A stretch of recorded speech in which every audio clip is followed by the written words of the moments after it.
is sponsored by Wix Filters, manufacturers of filters for automobiles, trucks, off-road equipment, and manufacturing applications.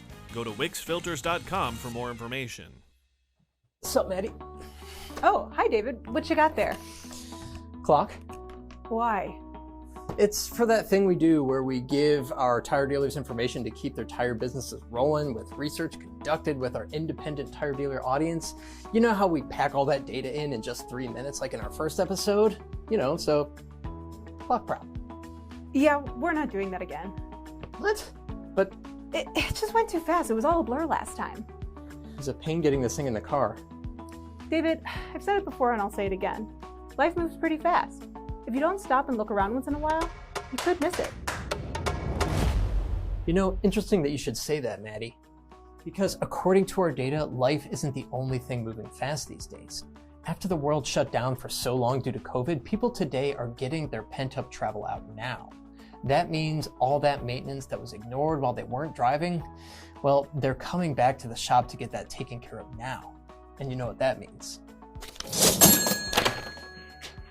Well, hopefully that means more profit. But the trouble is, when customers show up at the tire shop, they might not be able to get in for a long time. And that's because these shops just can't keep their technician vacancies filled. According to our August 2021 data, 85% of dealers surveyed said filling tech vacancies is difficult, with 26% answering somewhat difficult and 59% saying extremely difficult. So out of every 10 tire shops you pass, only 1 or 2 of them are likely fully staffed. Oof, 85%, that's absolutely crazy. How do you fix something like that? Well, there's a lot of debate around that. Obviously, one of the keys is keeping great technicians for as long as possible. Our data shows 26% of techs have been at dealer shops for more than 10 years, so that number could definitely be higher. A big part of retaining these great techs is offering great benefits.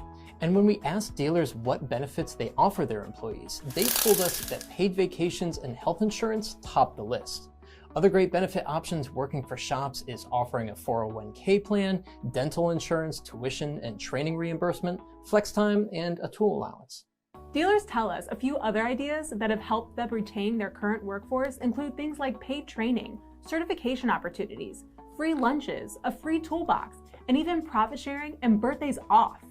Did I mention it's my birthday? Nice try, David. But Maddie, you can do everything right and have the best benefits. Who cares about all that if the techs looking for a job right now don't even know about you? How do you actually get these fine folks through the door? Well, of the tire dealers we surveyed, the majority said word-of-mouth advertising to fill positions still reigns supreme as the most effective method. And 72% said they've used word of mouth for recruiting efforts, with using online advertisements on websites like Indeed or Monster coming in second at 52%. An interesting note, that last one. Online advertising? Yeah, according to our data, despite online advertising being the second most used method for recruiting new techs, this method came in dead last for effectiveness. Actually, last tied with using social media, which is basically the same thing. Only 9% of those surveyed thought online ads or social media is the most effective method. Some dealers we've spoken to are really thinking outside the box too, to nip this technician shortage in the bud. Robert Duckworth, COO of Jacksonville, Florida's Tire Outlet, is a great example. One of his ideas is to develop an in-house tech school to help attract new help and simultaneously keep technicians' skills up. Another idea comes from Bob and Debbie Shanahan, owners of DuPage Tire and Auto Center in Illinois. They say 70% of their employees come from the automotive program at nearby Willowbrook High School. That's amazing. Hey, that's the thing about tire dealers. They're innovators, man. Exactly. For more business intelligence data to help boost tire dealer profitability, be sure to watch out for our next episode of Rolling with the Numbers. If you subscribe to our newsletter, don't worry, you won't miss it. It'll be in there. Until next time, keep on rolling.